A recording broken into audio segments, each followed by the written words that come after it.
On episode 288 of the 40 Plus Fitness podcast, we meet William Ferraiolo and discuss his book, Meditations on Self-Discipline and Failure, Stoic Exercise for Mental Fitness. You can find the full show notes for this episode at 40plusfitnesspodcast.com/288. Have you decided you're ready to make a change?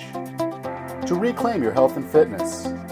The 40 Plus Fitness podcast is here for you. I'm your host, Alan Meisner. I'm an NSAM certified personal trainer with a specialization in corrective exercise and fitness nutrition. Let me be your coach as you find your way on your health and fitness journey. All right, let's go. Hello, and thank you for being a part of the 40 Plus Fitness podcast. The topic we're going to get into today is a little bit different than what I've covered in the past. Stoicism is not necessarily a health science, but what I have found as I've gotten more and more into Stoicism and the readings is that it is a great tool for helping me, particularly me, deal with stress. And, we have a guest on today, William Ferraiolo, and he has kind of dedicated himself to the study of Stoicism. In his new book, Meditations on Self-Discipline and Failure, he kind of gets into how Stoic thought can help you deal with discipline and also then with failure. And we get deep into those. So this might be one of those topics where you might want to listen to this episode more than once, because the purpose of Stoicism is not just the thought and absorbing, it is really about the application. So taking the time to really get deep into a concept and then seeing how you can apply that concept in your life is really what Stoicism and the whole process for that philosophy is about. So really excited to share this with you. William's a very, very interesting guy, has a lot of great thoughts. He shares them in the book and he shares them in this podcast. So with no further ado, here's William Ferraiolo.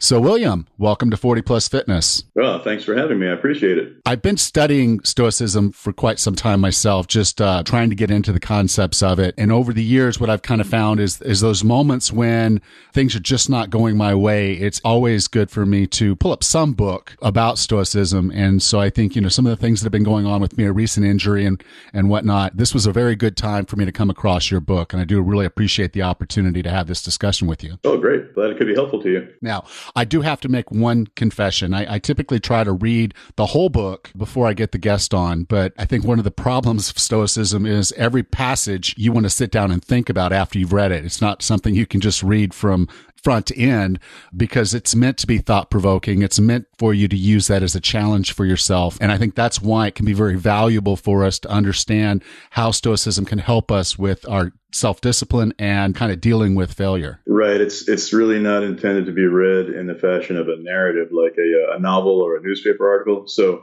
it is slower going for most readers. So nothing to worry about if you haven't gotten through it. It's okay. No, but I think the whole point was each and every book or and subsection even within a book that you had there, I was able to kind of sit down and say, okay, when have I dealt with this in the past? How did I deal with it? Is this something I know I'm going to be dealing with in the future?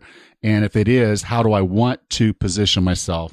But before we get too far down that road, give me your definition of what Stoicism is. Sure. Stoicism is a school of Greco-Roman philosophy. It developed in the Hellenistic period, just after the death of Alexander the Great. It's important not to conflate capital S Stoicism, which names the school of philosophy in question, with lowercase s Stoicism, the kind of British stiff upper lip, keep calm and carry on sort of attitude. Stoic philosophy advocates the attainment of and the pursuit of eudaimonia, which is a Greek term, often gets translated as happiness, but it really means flourishing, living well, living virtuously. And according to the Stoics, we should only concern ourselves with the attainment of wisdom and virtue. The four cardinal virtues, according to Stoicism, are wisdom, justice, courage, and temperance or self-discipline. So if we just devote all of our energies to improving in those areas,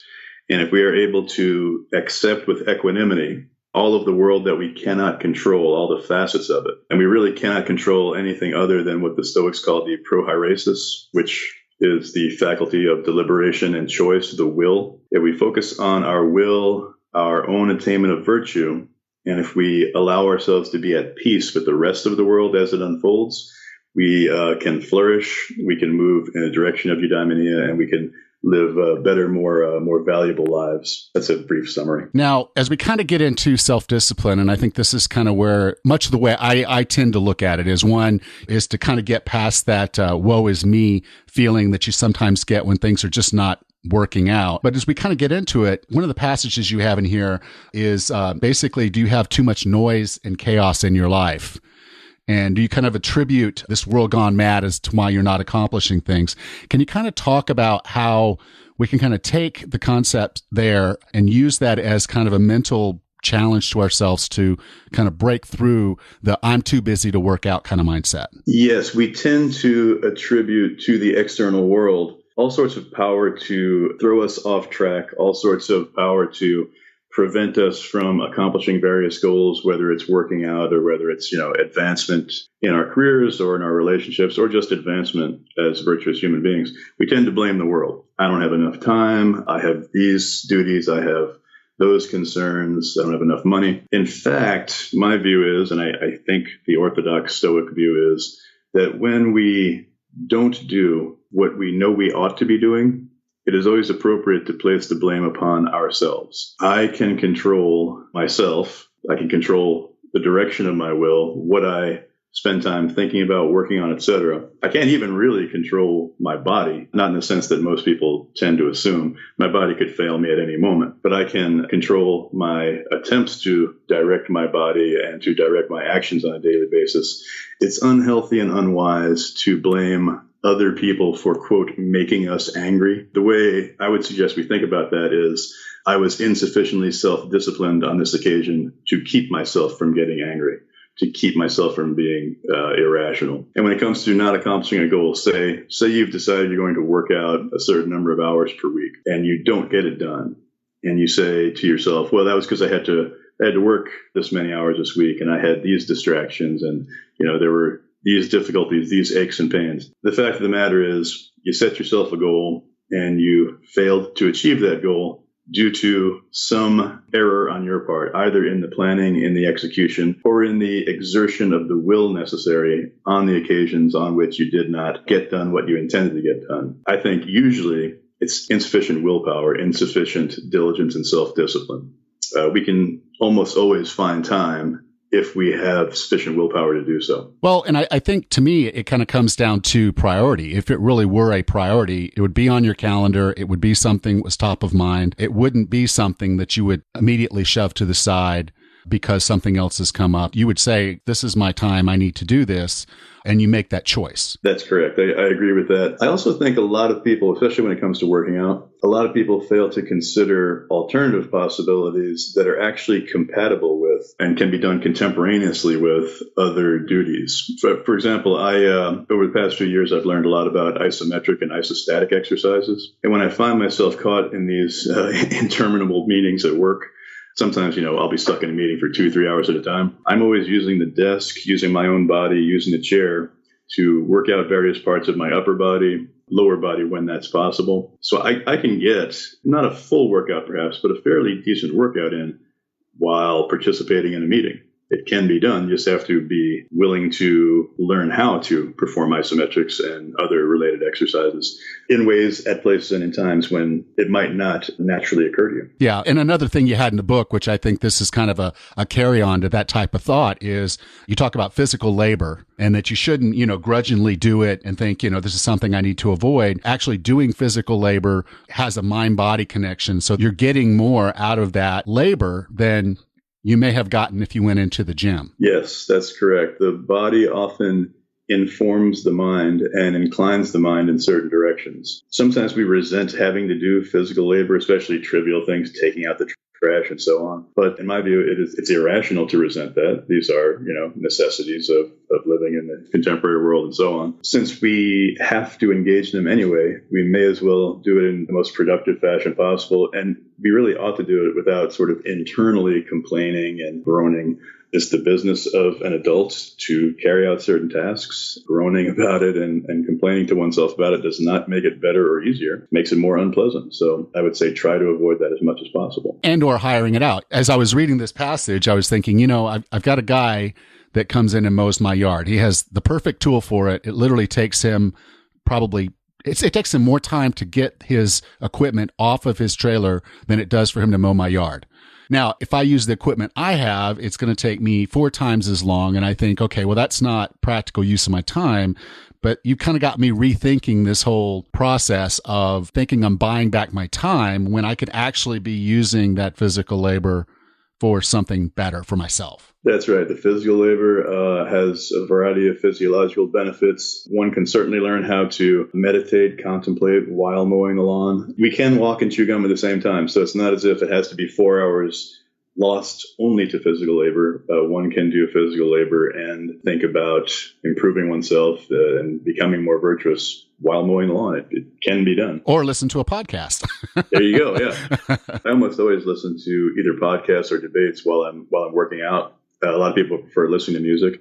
I like to listen to things that might improve me, that I might learn from. However, I don't want to give your listeners the impression that I do not stumble and fail on a regular basis when it comes to these things. Well, we're going to get into the failure side of things because, and I think that's one of the things about Stoicism. It's not easy to continue to embrace that concept because for much of our lives, we've been conditioned to not feel so bad about ourselves. So we slide into bad habits, as you say in the book, over and over again.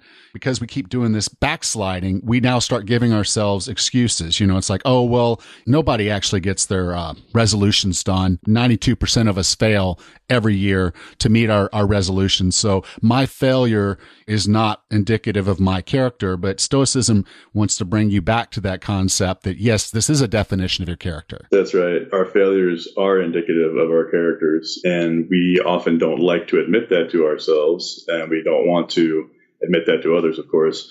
But one makes progress only when one recognizes one's own flaws, one's own tendencies towards irrational behaviors or towards self-pity. You have to admit it, and you have to acknowledge it, or you are much less likely to make progress. So it's important that we think about failure, and we have to be honest about our failures. Yes. And I think that's kind of the whole aspect of when you start looking at the self-discipline is to say, we're not going to be infallible. And it's important for us to understand that. But each time we do kind of have this bad habit that pops back up that we have not been able to squash out, just recognizing that our awareness of that gives us the tool to effectively step forward and not repeat that going forward. That's right. We have to learn to focus our awareness, our introspective awareness, our mistakes, and on our tendencies to try to slough off responsibility for those mistakes onto someone or something else. It's a bad habit we all have. You got to become aware of it, and you got to have the willpower to address it, or not much progress. Yeah, I know when I was at points in time in my life, I would walk into the gym and I would say, okay, there's somebody on this machine and there's somebody on that machine. And, this is the order I wanted to do my workout. And so as the result of, this is when I want to do my workout, not when I can do my workout. I just didn't give myself the flexibility to say, I don't have to do squat first. If there's someone in the rack, I can go over and I can do deadlifts first. It's not the way I enjoy doing them.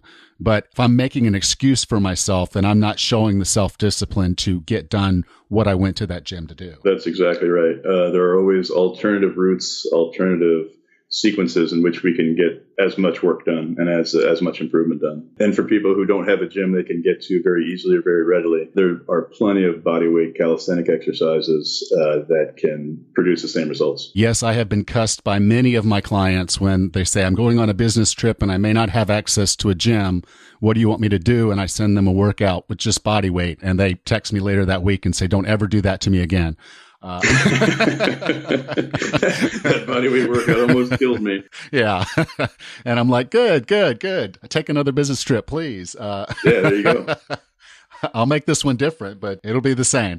As we start talking about failure, because I think that's where it's really easy to get down on ourselves. I injured my shoulder, and so I was out of the gym for a few months recuperating. Now, I was training because I was still going to my PT regularly and doing that. But when you're unable to lift your arm over your shoulders and you're seeing your strength kind of diminish, it's easy to kind of get into that loop in your mind to say, okay, I'm not going to get back to where I was. My body has failed me, but I'm not going to get back to where I was. So part of failure is acceptance. Yes, when there's genuinely nothing that can be done. If you got an injury, you don't want to force yourself to work that injured part in a way that's going to exacerbate the problem. So yeah, you gotta accept that. But at the same time, that's not acceptance of that I can't improve my health and well-being. There are still things I can do. So again, I really kind of go back to that Stoic philosophy that says, basically recognize that we're not victims at any point in time. There's circumstances, and we have to kind of go through and decide how we're going to react to those circumstances. So could you tell me a time in your life when you've kind of been in a situation where you felt like, okay, boom, everything's happening the wrong way, and I'm not moving forward, how you kind of went back into yourself and got past that? Yes, as I often tell people when I do these interviews, one of the watershed moments in my life was on my 18th birthday. I completely destroyed my left knee at wrestling practice, tore the ACL, the MCL, the meniscus. As a result of that, not only was my athletic career over, I had been a wrestler, a boxer, a football player. That was not going to be viable going forward.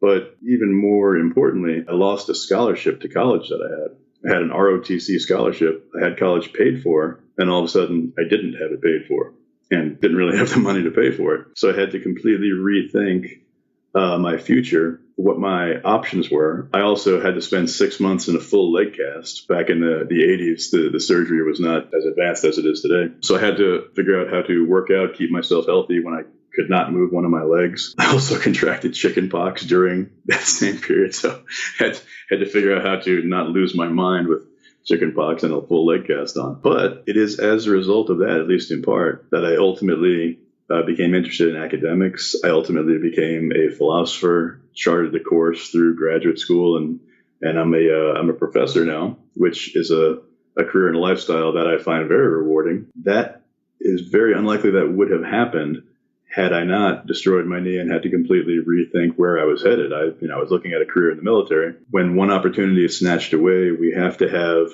the rational self-discipline to find other viable opportunities. And, I'm 48 years old now, so it's not that uncommon that I am, I have various tweaks and twinges, and I'm occasionally laid up with one form of injury or another. But I try never to allow it to just incapacitate me entirely. I try to get done what I can, given that the injury has hampered one part of my body. Okay. Now, in the book, you have this, I'm going to call it a quote, but because it's in a book, but it says, failure, or what the world calls failure, is not to be feared. Can you kind of explain that? Go a little bit deeper into that. Okay. Yes. External failure. Failure to achieve something in terms of working out, in terms of one's career, in terms of losing a contest of some kind. That is not, we ought not to think of that as failure. When I was wrestling, I was not a great wrestler. I lost almost as often as I won. And of course, at the time, being young, I regarded all those losses as failures. But the only real failure is failure of self-discipline, failure of directing one's will properly. If I'm wrestling someone who is just better than I am, who's been doing it longer, who's more skilled, stronger, more athletic, whatever, if I do the very best that I possibly can and still lose the match, I have not failed. I have done the best that I could. I was just facing a superior opponent. Failure would be convincing myself in advance of the match that I can't win, I shouldn't even try, or in the middle of the match, breaking, as they say, giving up, allowing myself to be pinned just because it's too hard to keep wrestling against this monster. Failure is always a matter of what the Stoics called internals. It's a matter of not doing the best that one can, given one's wherewithal on a specific occasion. Getting fired from your job is not necessarily failure. It may have been a matter of financial exigency. It may have been something entirely beyond your control. If you fail to perform the best you can at your job, that's a failure. You could have done better. If you do your best and still there are unpleasant consequences that are difficult to deal with, one should not regard that as a failure. Okay. As we kind of look at it, I have not met the perfect person yet. My wife's pretty close, but mine too. But still not quite there. And so I think we're all occasionally going to have these moments where we're going to have to deal with the failure of not getting something that we wanted. But the point being is, did you do what was necessary in your heart to know that you were doing the right thing for that? You could have earned a scholarship, but this thing happens, so therefore you don't. But rather than sit there and just wallow in that, you've used that now as a springboard to go in a different direction. Right. And at the time I lost the scholarship, I absolutely regarded that as a failure on my part. And I felt terrible about it, went through a period of self-loathing and so on. But in retrospect, I'm fairly confident that it was not my fault that my knee gave out. So I did not fail. It's just that external circumstances prevented me from getting a particular scholarship. There were other options, and I pursued them. Failed a number of times along the way. I did not always perform perfectly, as you say, no one does. But you stumble and you pick yourself up and you head in a better direction. And gradually, hopefully, we stumble into the light, so to speak. Okay. Now, there's one other kind of subtopic I wanted to get into briefly here. And this is, I think it's book number 6. And you talk about when you're scaling a mountain, it's like, okay, I'll go into it. A summit too high to surmount does not preclude an ascent as far as your abilities can carry you. And so the concept of the chapter, I mean, this part of this book is to say that basically we shouldn't be afraid of the big goal, the big challenge, the thing that we might not ever be able to accomplish, but should at least take an effort to move in that direction. Can you kind of get into that concept? Yes, we all face challenges that appear to be insurmountable at various times. Now, some of them might actually prove to be insurmountable. That is not an excuse for not attempting to do the best that one can in the direction of that which turns out to be insurmountable. Let's say, for example, you have someone who has embarked upon Buddhism as a value system. And let's say they set themselves the goal of attaining Buddhahood, attaining nirvana. That may prove to be impossible. However, and even if you have evidence that it's impossible, a reason to suspect it's impossible, that is not an excuse for not attempting to ascend in that direction as high as one can. And you can say the same thing for, say, a Christian. Suppose a Christian wants to be just like Christ. Well, it may be that that's impossible for mere mortals, but the more one ascends in that direction, the more one improves oneself. And finally, when it comes to Stoicism, sagehood is the ultimate goal in Stoicism, sort of being perfectly rational, perfectly self-controlled, etc. I suspect that, at least in my case, that is not going to be attainable. That does not prevent me from working as hard as I can to approach that goal. If I believe that Stoicism is a viable and valuable worldview and set of values, if I look at the goal of sagehood and I think, I can't do that, so I'm not even going to try. I'm not even going to exert any effort. I'm just going to remain as I am now. That would be a genuine failure. To not even try, to not even make progress because of either fear or moral lassitude or some kind of sloth, that's genuine failure. Because I think everybody listening to this podcast has some health goal in mind. There's some things that they want to accomplish with their health and fitness. And that's why I like bringing on authors like yourself, where we can talk about strategies and things that they can apply in their lives to help them down that path. Now, a lot of people will come in and say, I've got 80 pounds to lose. And then they lose sight of the fact that they've already lost 30 because they have this huge goal. And I'm like, well, okay, you're 50 years old. You've been working on that 130 pounds or 110 pounds that you needed to lose at the beginning. And you've already gotten 30% there, which was so much further than you were when you got started. So don't always be looking forward at how far that goal is, but sometimes take a moment and kind of look back and realize the things that you have accomplished, not to get big on your ego, but just to kind of understand your place, that you have done something, you have accomplished something, the efforts that you've put forward have done something.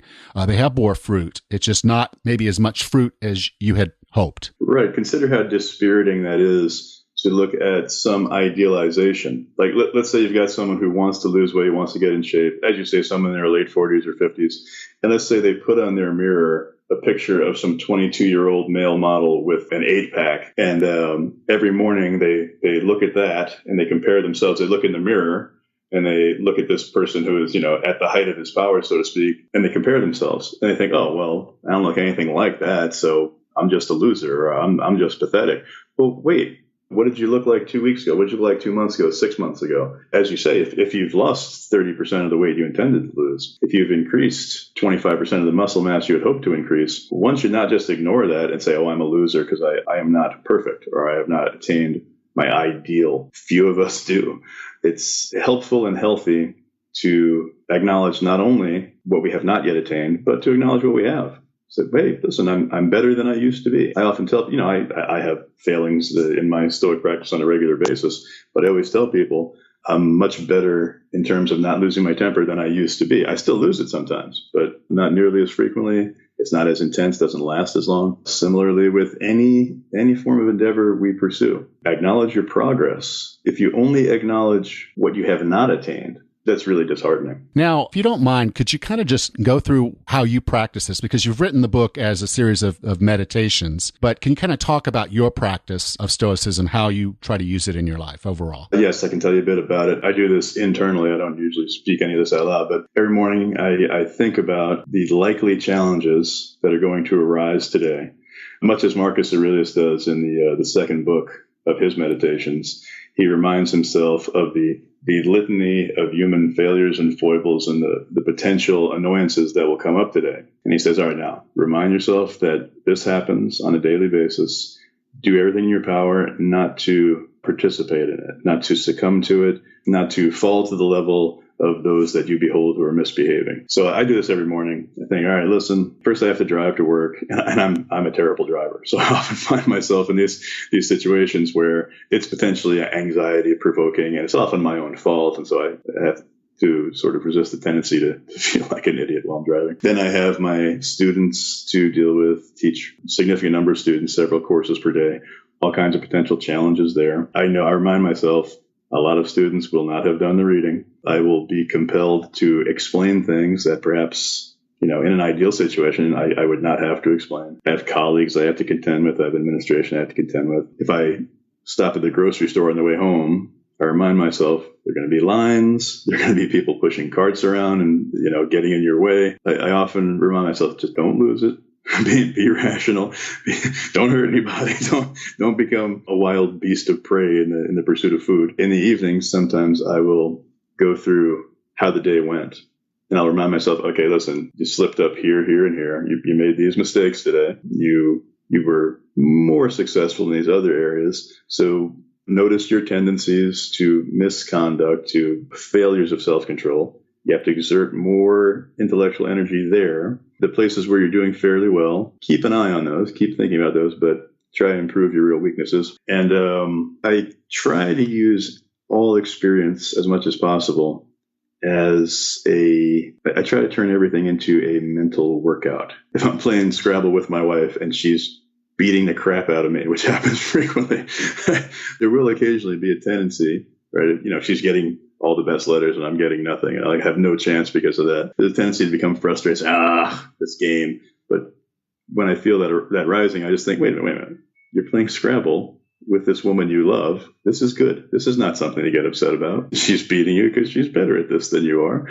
And she's getting better letters or whatever the case may be. This is not cause for becoming upset or frustrated. Enjoy this moment.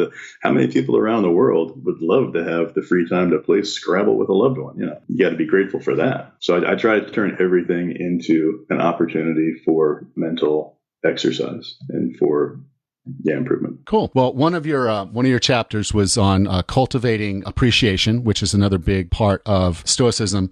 And so I am going to cultivate some appreciation and thank you for being a part of 40 Plus Fitness. If someone wanted to get in touch with you, learn more about the book, where would you like for me to send them? Oh, the best places to contact me. I have a lot of connections on LinkedIn. I have a fair number of connections on Facebook. I have an academia.edu page. Just go to academia.edu and type in my name. You can read everything I've ever published there, with the exception of the two books. The two books you have to pay to see those. You have to go to the bookstore, yeah. You got to go to Amazon. But all the journal articles I've published on Stoicism and also on lots of other topics. I do work on other topics.